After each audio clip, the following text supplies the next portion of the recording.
Hey everyone, and back to another episode on Nolland Industries. Today is gonna be freaking exciting. We're starting to prep the floor on the new shed, and it's a big job. So strap yourselves in, because this is gonna be sick. A lot of time lapses, and if you wait till the end, there might be some painting. Tell me, is it whack up in the air? Rapping scattered off the gear. I can map him, yeah, he is like a tracker. Get distracted, send him back like in the mail. Not a fraction of them real. Catch him like and run the drill. Bro, running through the shit like a motherfucking dage. Alrighty, so first of all, I gotta do a quick little update of what I've been up to with the shed that I haven't been showing. If you follow my Instagram, you would have seen. But basically, let's go.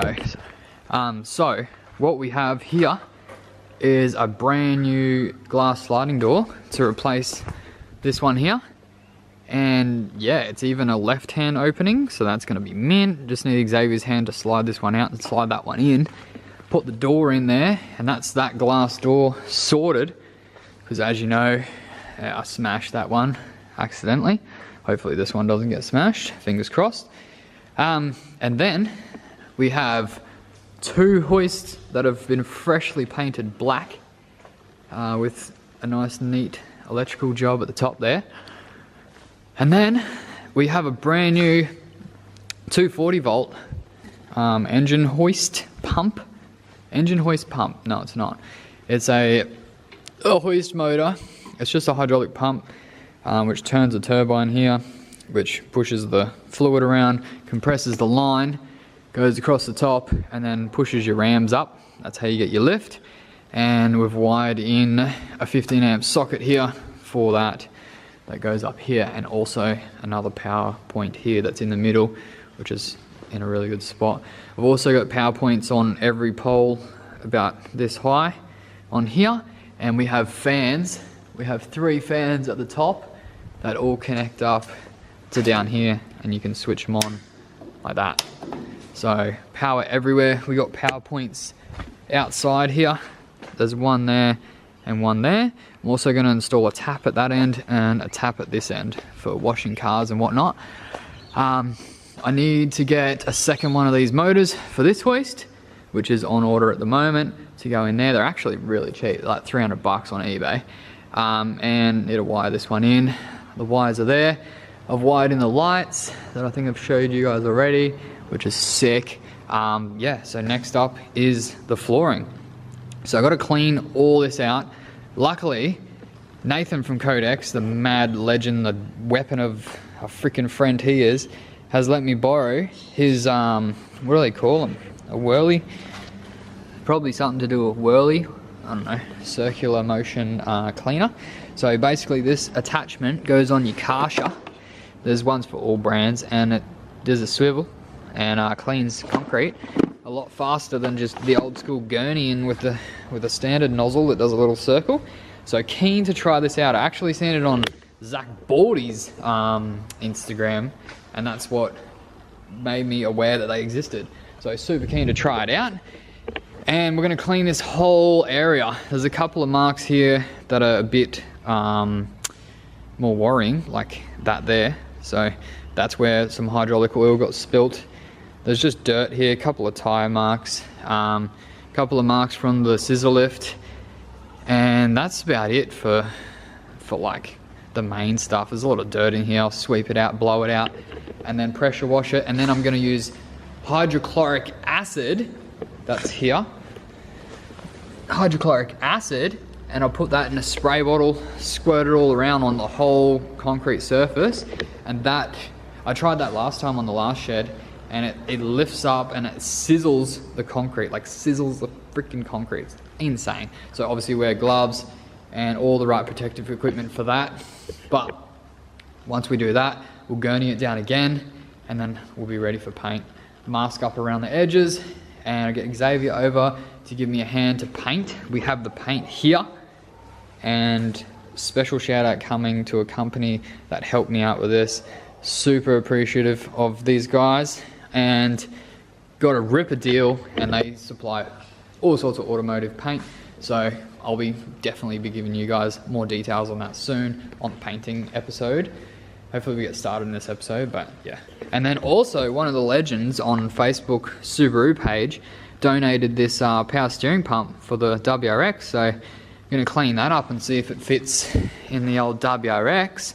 I'm going to get a battery and then we can have a play. He did also suggest that I take the oil filter out and just give it a shake and see if there's any metal filings in there, and if there is, the engine's toast, because he said most of the time Subaru engines don't seize up, but I think most of you guys would either agree or disagree. Everyone's got their own opinion, but hopefully it's not cooked. So we'll take the oil filter off and just have a look.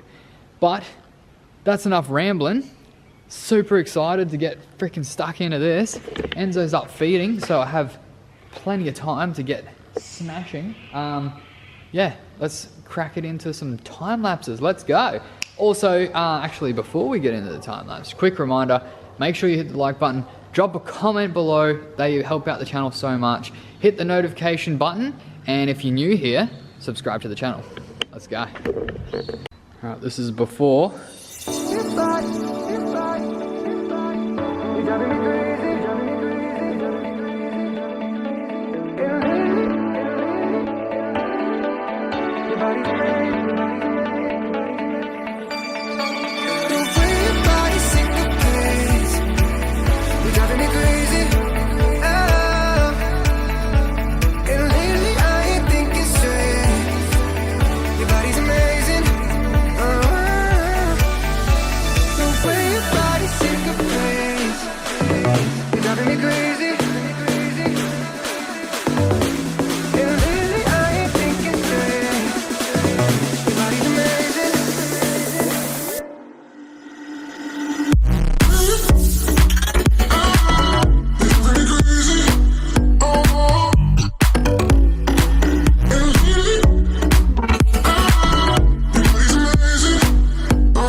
Alright, so that was actually like the biggest mish.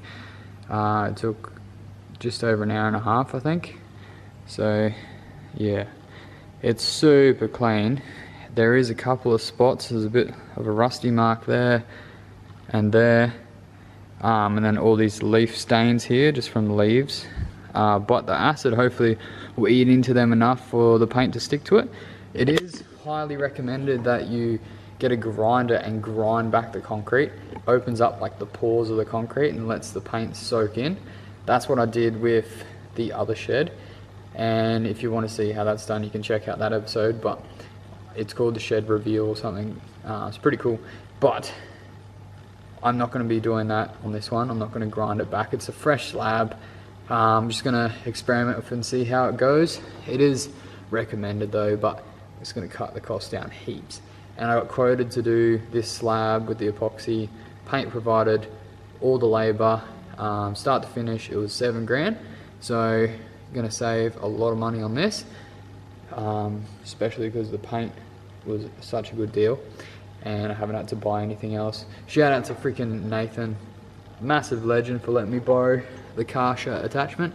That thing is a freaking weapon, eh? I need to buy one so I can do all the driveway up the top, because it's absolutely disgusting. So yeah, I'm gonna come back tomorrow, put the acid down and let that soak in, and we'll watch it sizzle up the concrete, and then we're gonna have to wash that off and then do a whole nother freaking pass of what we just did to finish it off, and then we'll blow it all out. Try and like get the stubborn marks with like a high pressure, just a force freaking bore it into it, dig right into there, and then yeah, we'll just blow it all out and we'll start rolling out the paint. So let's get into the acid now. One other cool thing, check this out. I just got a there's one there that's not working. I've got to adjust the roller. So we'll shut this up overnight, try and keep the dust and dirt and shit out. But yeah, freaking wireless, yeah boy. Nice. So yeah, we'll continue tomorrow with the acid. Ready, set, And we're back for day 2. Xavier's coming over soon. We're going to drop some acid in the shed and get that concrete all etched up nice and rough so the paint will stick to it. But we've just received a delivery of a new second-hand tire changer. This is a 240 volt one, so we're going to be able to use this one. Not like the other one that I've had sitting around for ages. It's 3-phase. Was going to convert that over, but it's just a pain. And that thing is for freaking truck tires. It's huge, massive. This one, marketplace, 900 bucks delivered. I'll take that, thank you very much. And super keen to learn how to do this. Xavier's going to teach me all he knows. And I've seen it been done like a million times, but I've never done it myself. Super keen. That's going to be set up in the new shed eventually once the floor's done. So let's get cracking on the acid, get some safety gear and get into it. Alright, so I've got everything here that we need to do this little jobby. Basically what we're doing is the concrete at the moment is really smooth because the concreters did a really good job, which is what you would normally want, a nice smooth finish. But we are applying epoxy paint to this, and for it to stick, if you've done any painting, you know that you sand it first, you scuff up the surface to get the paint to stick into it. So basically there's 2 methods of doing this. With concrete, you can either hire a grinder, like what I did in the other shed, and grind the top layer off, which gives it a really rough finish. Or you can do what we're going to do now, which is called etching. So we get the acid, hydrochloric acid. It says make sure you be really safe because this shit is actually pretty serious and you do not want to get this on you. So to prevent that, we have boots, gloves, aspirator because the fumes and shit in here are going to build up and you don't want to be breathing that in. Glasses to protect your eyes, long pants, long sleeve shirt, and yeah, after that you're pretty much invincible. So we're going to mix up 1 part to 10 parts water into this spray bottle, and then we're going to start spraying it around the place, and then you should see it sizzle. It'll sizzle up and it will change to a yellow color. That's when you know you've applied enough on the areas that have like a bit of a stain. So there's a bit of like rusty sort of dirty water shit there. Some marks here from the leaves. I'm gonna spray a little bit extra on there to try and lift that up. And then once we spray it on, I'm gonna grab the broom and start sweeping it and try and rub it in. After that, we'll get the gurney back again and put on the like pointy pressure attachment and just go over those darker bits and just really get into them.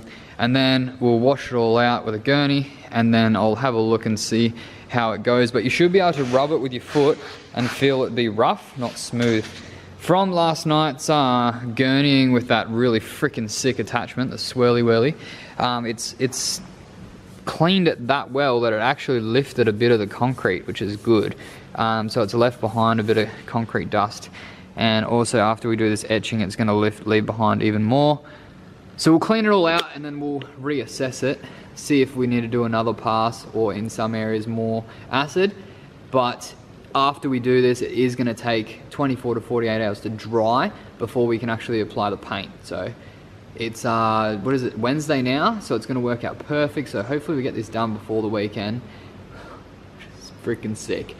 Once the paint's down, you have to wait like 7 to 14 days before you can even freaking you can walk on it, but you can't drive any cars on it or any scissor lifts or anything like that for like 14 days. So once the paint goes down, I'm going to be doing all the outside activities, which I've been saving. I've been keeping them all in a list. But anyway, always lots to do. Let's get stuck into this acid shit. I'm not going to do a time lapse because that other one took forever. Don't have much battery left. So I'm just going to show you pretty much roughly what it is. Let's do that now.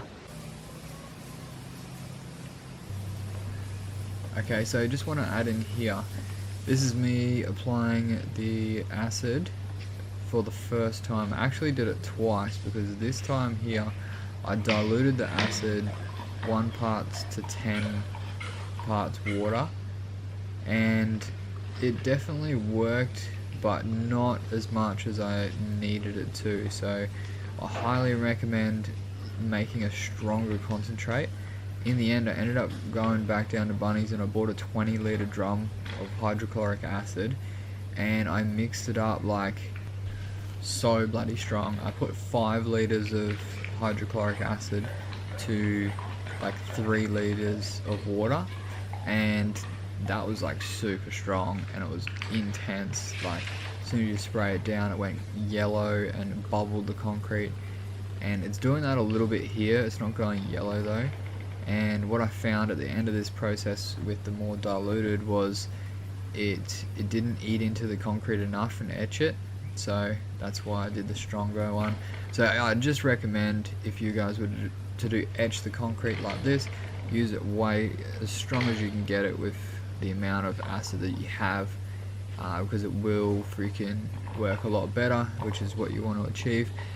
One other thing to be cautious of, when you do it high concentrate level, it's definitely a good idea to go around and tape off the bottom of where your shed is going to get some splash on it. Like, so where my uprights are, the steel that bolts to the ground, that got acid on there and it's like eating into the cold gal, so I'm going to sand that back and spray cold gal on it to try and protect it. But yeah, definitely another tip would be to protect that with some tape to try and stop it from getting on there to start with. So now I'm just grabbing the broom and trying to spread all the acid around evenly and trying to rub it right into the cement. When I used the stronger acid without as much water, I didn't even need to brush it. Like, it was so freaking potent and strong that it just started working instantly. So the brush definitely helped with this amount of acid on the floor. Definitely did help.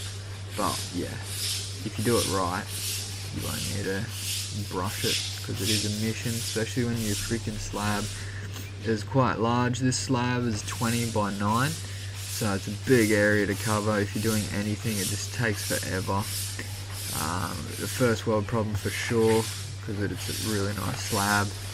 I do appreciate it, but when you're doing a job like this, man, it freaking takes a long time. I've got sore feet from just this whole prep stage is taking so long. Always takes longer than expected, but this one's like double the expected time. But yeah, once you finish mucking around with your acid, you just get a hose, just water and dilute it down, spray it all out, and yeah, once you dilute the acid, it's not lethal anymore.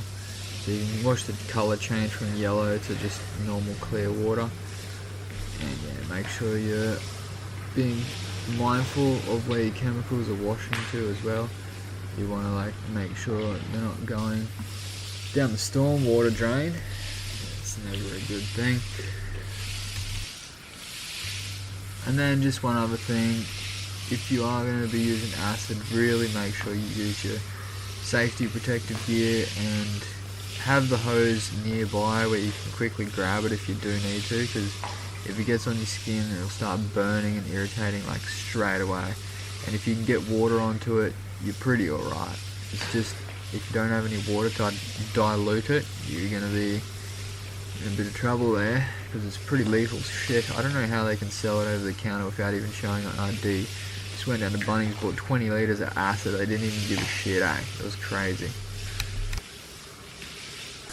Alright, so Xavier's popped over to give me a hand. There he is, the man, always down to help out, absolute legend. And yeah, so the whole shed has now been acid etched, I think would be the right thing to say. But you can see here, it's fully like lifted all these marks and it's made it really grippy. So it's definitely done what it needs to do, and now it's not so smooth. But what I'm gonna do is I'm gonna mix up like the last of the, what do you call them? The hydrochloric acid. I'm gonna mix up the last of that and make a really strong batch, and then just like soak all the like heavy marks, and then yeah, blast them off, and then give it a wash out, and then let it dry. So we got like no battery left, so I might be wrapping this up very soon. Look how bloody pretty the sky looks. Absolutely beautiful.